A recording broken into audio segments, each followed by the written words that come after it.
Capítulo 5. La semejanza. El problema fundamental de la representación se puede concentrar en el de las relaciones entre el mundo y la imagen, entre el objeto representado y el objeto que lo representa. Una de las formas más mencionadas de esta relación de representación, pero también una de las más discutidas, es la de imitación o copia, que también puede entenderse como relación de semejanza o de similitud o de mimesis. Muchos autores se han ocupado de defender o de atacar esta idea entendida como la base de la representación. Gombrich habla de ella al reflexionar por qué un palo puede representar un caballo, sin que evidentemente ese palo retrate la esencia del caballo o imite su forma externa. Cuando un niño llama caballo a un palo, evidentemente no quiere decir que representa la idea que tenemos de un caballo, algo así como la caballidad. El palo no es un signo que signifique el concepto de caballo, ni es el retrato de un caballo individualizado. Por su capacidad para servir como sustitutivo, el palo se convierte en caballo por derecho propio. Ese palo representa un caballo porque se puede cabalgar sobre él. Por tanto, más que la forma es la función la que permite representarlo, o como dice Gombrich,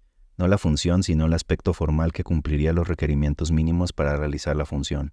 Una conclusión del autor es que la representación no es una imitación de la forma externa de un objeto, sino la imitación de ciertos aspectos privilegiados o importantes. La razón de ello es que quien ejecuta una representación no está ante un conjunto neutral de formas que solo tiene que copiar, sino que está ante un universo estructurado, cuyas principales líneas de fuerza siempre se pliegan y adaptan a nuestras necesidades biológicas y psicológicas. Por tanto, no se puede simplemente imitar la forma externa del objeto sin antes haber construido dicha forma. En todo caso, sigue presente en el argumento de Gombrich el recurso a la semejanza. En un ensayo posterior, publicado originalmente en 1981 y recogido en su último libro, La imagen y el ojo, dice que podemos leer la imagen porque la reconocemos como una imitación de la realidad.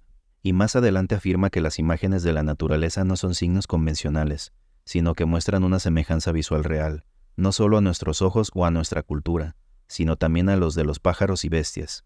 Lo cual significa que la semejanza, desde el punto de vista de Gombrich, es natural, y si las relaciones entre las imágenes y el mundo son relaciones de semejanza, son por tanto relaciones naturales. De hecho, esta conclusión no hace cabal justicia a este autor, ya que él siempre se ha cuidado en no caer en posiciones ni convencionalistas ni naturalistas extremas.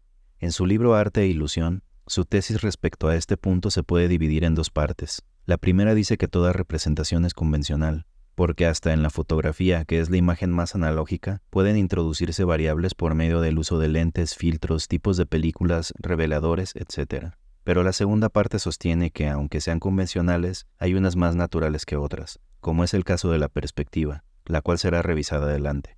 Este doble aspecto se puede resumir diciendo que la analogía, por un lado, duplica ciertos aspectos de la realidad visual, pues producir imágenes es imitar la acción especular, la misma que se tiene en la superficie del agua o en vidrio o en metal, pero por otro lado, esta imitación se realiza por medio de esquemas, es decir, por convenciones sociales.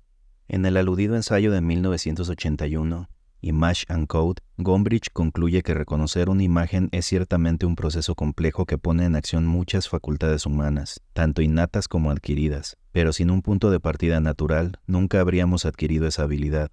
Aun cuando Gombrich insista en ese punto de partida natural, reconoce que en el proceso de representación hay un cierto nivel de arbitrariedad basado en convenciones sociales. El grado de convencionalismo admitido oscila entre los diferentes autores que se han ocupado del problema, pero en el fondo, lo que permanece como indicador es el viejo debate planteado por Platón en el Cratilo, diálogo en el cual uno de los participantes quiere probar que las palabras revelan la naturaleza de las cosas que nombran o a las cuales se refieren, es decir, que las palabras se reconocen porque se parecen a las cosas que indican. En resumen, que la relación con ellas es natural. El otro participante sostiene que dicha relación es arbitraria y convencional.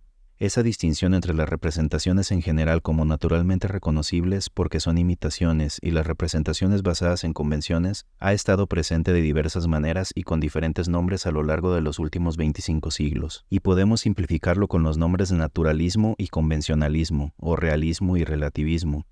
Algunos autores piensan que la analogía, el ideal de semejanza, responde a una necesidad fundamental del hombre. Otros, en cambio, creen que es solo un accidente en la historia de las producciones humanas. Entre los segundos puede señalarse a Goodman. Para él, la más ingenua noción de la representación, que es aquella que postula A representa a B y solo si A se asemeja a B, es totalmente errónea. Apenas podrían condensarse más errores en una fórmula tan reducida.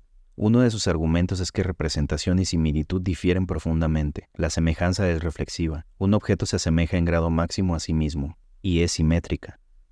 A se asemeja a B de la misma manera que B se asemeja a A. Pero la representación no es ni reflexiva ni simétrica. Un objeto no se representa a sí mismo más que en casos muy raros. Una pintura representa a su objeto, pero este no representa la pintura. Con estos argumentos, Goodman concluye que la semejanza, sin importar el grado, no es condición suficiente para la representación. La pintura de un objeto dado se asemeja mucho más a otra pintura cualquiera del mismo objeto que al objeto mismo. Sin embargo, representa al objeto y no a la otra pintura. Para que un cuadro represente un objeto tiene que estar en su lugar. Tiene que referirse a él, pero esta referencia no tiene como condición suficiente la semejanza. Si no es condición suficiente, tampoco es condición necesaria, pues casi cualquier cosa puede estar en el lugar de cualquier otra cosa.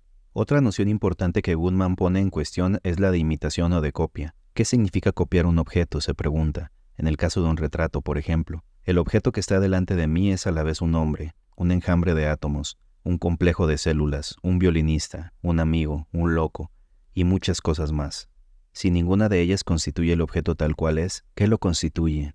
Si todas ellas no son sino modos de ser el objeto, ninguna será el modo de ser de éste. No puedo copiar todas a la vez. Incluso en el caso de poder copiarlas todas, el resultado no tendría la menor semejanza con el objeto copiado. Por tanto, habría que copiar uno de tales aspectos, uno de los modos de ser del objeto, pero no uno cualquiera, sino el que vería un ojo normal, a una distancia adecuada, desde un ángulo favorable, bajo una buena luz, sin instrumento alguno, sin prejuicios derivados del afecto, la animosidad o el interés, sin que idea o interpretación alguna lo embelleciera. En pocas palabras, hay que copiar el objeto tal como lo verías, en condiciones asépticas, un ojo libre e inocente.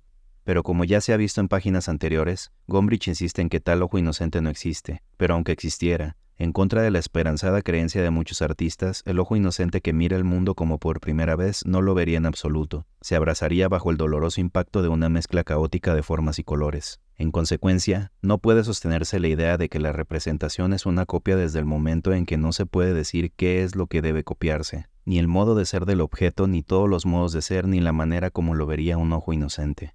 Lo que está en la base de todas las consideraciones es que nunca estamos ante un objeto acabado en su totalidad. El objeto no posa como modelo dócil de los atributos claramente separados y puestos de relieve para que lo admiremos y retratemos. La manera como aparece depende no solamente de su distancia, iluminación y orientación, sino también de lo que sabemos de él, de nuestros prejuicios, hábitos e intereses. Quien ve nunca asume un papel pasivo, pues al ver la percepción en general es construcción. Es el espectador el que hace la imagen, su relación con ella tiene un carácter constructivista. Hermógenes y Cratilo, los dos personajes del ya mencionado diálogo de Platón, asumen los extremos de las posturas naturalista y convencionalista, las cuales son inconciliables. En parte, la posición asumida por Gombrich en Arte e Ilusión intenta establecer la conciliación al decir que la representación es arbitraria, o sea que requiere un aprendizaje, pero que algunos modos de representar son más naturales que otros. Es difícil decidir hasta qué punto esto es posible, pero sí se puede establecer que la imposibilidad de conciliar se debe a la confusión de niveles. Por un lado, asumir que todos los seres humanos tenemos la noción de semejanza, aunque ésta no sea la misma para todos, y aquí estamos en el nivel de la percepción. Por otro lado, que algunas culturas establecen la semejanza como criterio para instituir una jerarquía en la aceptabilidad de las imágenes, es decir, son culturas en las que la mímesis ocupa el puesto más alto, y aquí estamos en el nivel social e histórico. Nuestra cultura, heredera de los patrones renacentistas, es fuertemente analógica, por ello casi todas nuestras imágenes responden al criterio del parecido, y ello hace pensar que la analogía es un ideal universal, que entre la imagen y la cosa debe existir un parecido total. De allí que sea saludable tomar en cuenta posturas como la de Goodman, quien piensa que casi no tiene sentido hablar de imitación, ya que como se ha señalado, no se puede copiar el mundo tal cual como es porque no sabemos cómo es.